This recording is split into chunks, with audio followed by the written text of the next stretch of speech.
And we talked on Monday about resilience in general, didn't we? Yeah, that was going to be my next question. You mentioned a TED talk on resilience, and then you quickly walk through what resilience is, because a lot of people, I mean, it's been popular even before now. It's like people talk about, it's just resilience, isn't it? And there's another book about grit, you know, all that kind of stuff. But you were saying, you know, you gave a nice little outline for me of 1, 2, 3, a few things that it was. So tell us again, what is resilience? Yeah, so the TED talk is by a lady who's, I think she was a research scientist into resilience, and then her daughter was killed by a drunk driver. So she kind of had to put all that stuff into practice.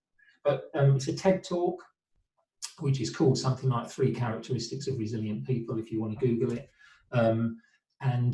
It's interestingly, she starts off with the audience saying, could you just put your hands up if you've ever suffered a loss, you've ever lost anyone you love, you've lost a job, if you've ever been divorced, if you've ever had your heart broken, if you've ever had an abortion, if you've ever been bullied, if you've ever been abused, if you've ever been... And by the end of her list, of course, everyone's got their hands up. We've all suffered something. Going back to our theology of suffering, we all suffer, so why don't we have a theology of suffering? But yeah, she says basically there are 3 things, if you want it to help people be resilient, to get people through stuff, they need to have 3 qualities. One is acceptance. So just the ability to accept it is what it is, there's nothing I can do about it. In her case, she was going through a lot of things like, why me, why my daughter, it's not fair, when of course she came to realise, why not my daughter? Why does it have to be anybody's daughter? But it's life, it happens, and the ability just to accept, again coming back to acceptance and commitment we were talking about. So acceptance is the first thing. The second thing is gratitude, to be grateful for what we have rather than to become resentful over the things that we don't have. And again, I think in lockdown, where a lot of people have lost a lot of things, not just maybe I've lost a job, but you know, friends and social life and rhythm and routine and just all those things, that just our daily interactions which reaffirm who I am and I'm loved and I'm part of something and I belong, those kind of things that we've lost a lot. But if we focus on and are grateful for the things that we still have, that's the second characteristic. And the third one is the ability to ask myself, is what I'm doing helping me or harming me? And if it's harming me, just stop doing it, which is often easier said than done, of course. And I think in her case, she was talking about, she used to get up every morning and just look at photos of her daughter. And then one day she realised, actually, you know what, this isn't helping me at all. So she just put them in a box, put them away, and maybe gets them out once a year on a birthday or something, you know, but doesn't look at them all the time. So if we can accept, with the pandemic expressly, but of course this applies to all areas of life, if we can accept it is what it is, nothing we can do about it, it's okay, we just, you know, do what you can. If we are grateful for the things that we have got. So for example, our Sunday services, and Dave and Nora will tell you this is true themselves, some of the Sunday services, car crash springs to mind. That's not my expression, but I'm just saying. However, my brother keeps sending me links to these, you know, tip-top services by tip-top churches, and just the production values. I'm sure they're absolutely brilliant.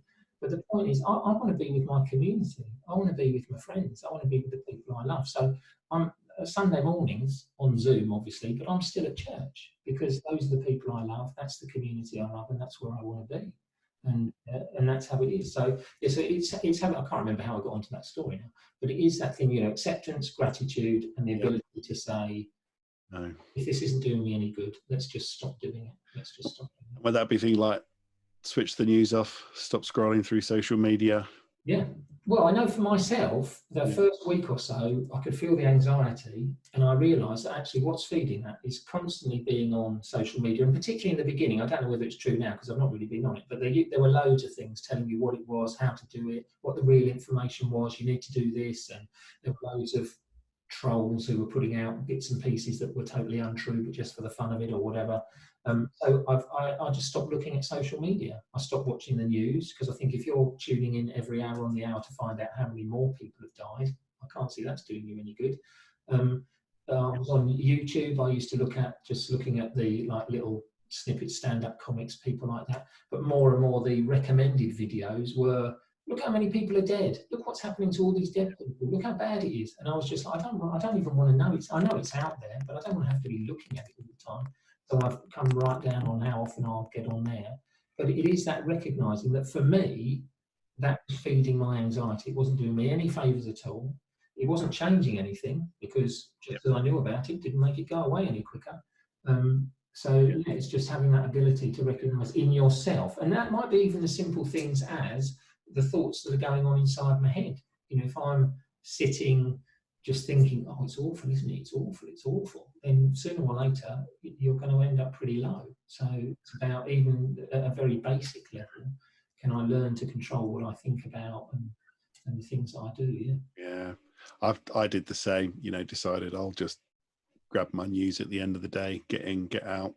You know, not going to be in denial, but can't fall down that rabbit hole of the clickbait and dramatic headlines to lure you in. Right, a couple more things, if you could do it, because I've got you here. I want to make the most of it. This is brilliant. I want to ask you. I'm not going anywhere, Jason. So brilliant. It's any time over the next 10 weeks, I'll still be here.